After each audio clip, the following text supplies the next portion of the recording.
Ecclesiastes chapters 4 through 6. Again, I observed all the acts of oppression being done under the sun. Look at the tears of those who are oppressed. They have no one to comfort them. Power is with those who oppress them. They have no one to comfort them.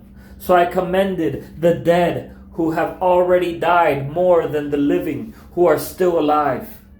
But better than either of them is the one who has not yet existed, who has not seen the evil activity that is done under the sun.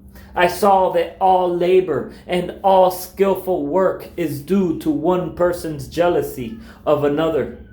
This too is futile and a pursuit of the wind. The fool folds his arms and consumes his own flesh. Better one handful with rest than two handfuls with effort and a pursuit of the wind. Again, I saw futility under the sun. There is a person without a companion, without even a son or brother. And though there is one end to all his struggles, his eyes are still not content with riches. Who am I struggling for, he asks, and depriving myself of good things? This too is futile and a miserable task. Two are better than one because they have a good reward for their efforts. For if either falls, his companion can lift him up, but pity the one who falls without another to lift him up. Also, if two lie down together, they can keep warm, but how can one person alone keep warm? And if someone overpowers one person, two can resist him. A cord of three strands is not easily broken. Better is a poor but wise youth than an old but foolish king who no longer pays attention to warnings. For he came from prison to be king, even though he was born poor in his kingdom. I saw all the living who move about under the sun follow a second youth who succeeds him. There is no limit to all the people who were before them, yet those who come later will not rejoice in him. This too is futile and a pursuit of the wind. Guard your steps when you go to the house of God. Better to approach in obedience than to offer the sacrifice as fools do, for they ignorantly do wrong. Do not be hasty to speak, and do not be impulsive to make a speech before God. God is in heaven, and you are on earth. So let your words be few, just as dreams accompany much labor. So also a fool's voice comes with many words. When you make a vow to God, don't delay fulfilling it, because he does not delight in fools.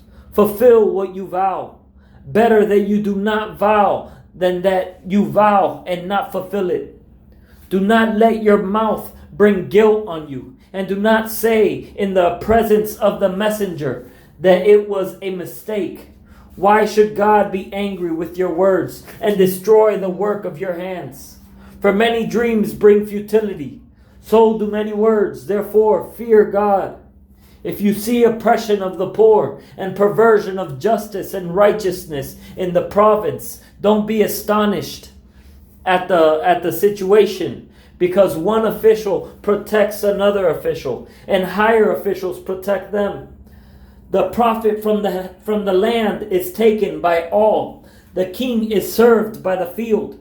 The one who loves silver is never satisfied with silver, and whoever loves wealth is never satisfied with income. This too is futile. When good things increase, the ones who consume them multiply. What then is the profit to the owner except to gaze at them with his eyes? The sleep of the worker is sweet, whether he eats little or much, but the abundance of the rich permits him to sleep. There is a sickening tragedy I have seen under the sun. Wealth kept by its owner to his harm. That wealth was lost in a bad venture, So when he fathered a son, he was empty-handed. As he came from his mother's womb, so he will go again. Naked as he came, he will take nothing for his efforts that he can carry in his hands. This too is a sickening tragedy. Exactly as he comes, so he will go. What does the one gain who struggles for the wind? What is more, he eats in darkness all his days with much frustration, sickness, and anger. Here is what I have seen to be good.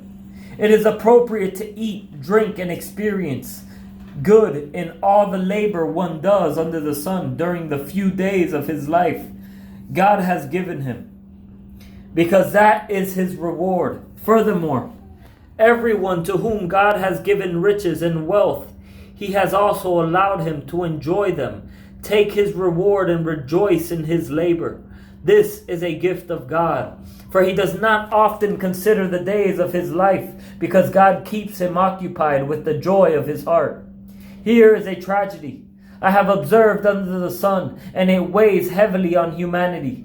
God gives a person riches, wealth, and honor, so that he lacks nothing of all he desires for himself. But God does not allow him to enjoy them. Instead, a stranger will enjoy them. This is futile and a sickening tragedy. A man may father 100 children and live many years, no matter how long he lives. If he is not satisfied by good things and does not even have a proper burial, I say that a stillborn child is better off than he. For he comes in futility, and he goes in darkness, and his name is shrouded in darkness. Though a stillborn child does not see the sun and is not conscious, it has more rest than he. And if a person lives 1,000 years twice, but does not experience happiness, do not both go to the same place? All of a person's labor is for his stomach, yet the appetite is never satisfied.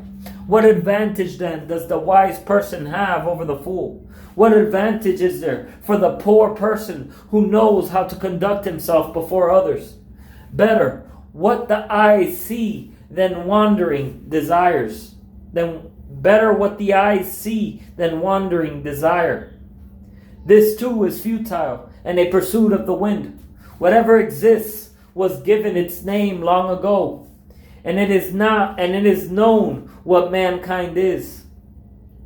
But he is not able to contend with the one stronger than he. For when there are many words, they increase futility. What is the advantage for mankind? For who knows what is good for anyone in life, in the few days of his futile life that he spends like a shadow? Who can tell anyone what will happen after him under the sun?